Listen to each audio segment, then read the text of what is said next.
অপরিচিত মৃতদেহ উদ্ধারের ঘটনায় চাঞ্চল্য আসামের পাথারকান্দিতে তদন্তে পুলিশ।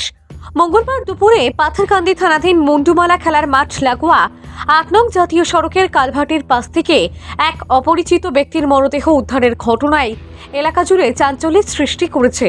প্রথমে নগ্ন মৃতদেহটি দেখতে পেয়ে প্রত্যক্ষদর্শীরা খবর দেন থানায়।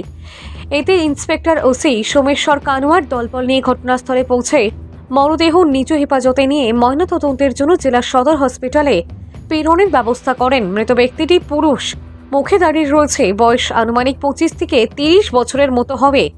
ধারণা করা হচ্ছে উনি কোনো ভবঘুরে হতে পারেন।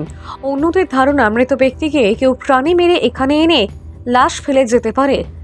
মৃতের পায়ে পচন ও ক্ষতের চিহ্ন রয়েছে, তবে এই সংবাদ সংগ্রহ পর্যন্ত তার কোনো পরিচয় পাওয়া যায়নি। এই কাণ্ডে পুলিশ জানিয়েছে যে ময়নাতদন্তের রিপোর্ট হাতে আসার পরেই প্রকৃত রহস্য জানা যাবে। মৃতের পরিচয় জানা না গেলেও মরদেহ 72 ঘন্টা পর্যন্ত মর্গে রাখা হবে। ভানুচন্দ্রের রিপোর্ট, আসাম প্রাইম নেটওয়ার্ক।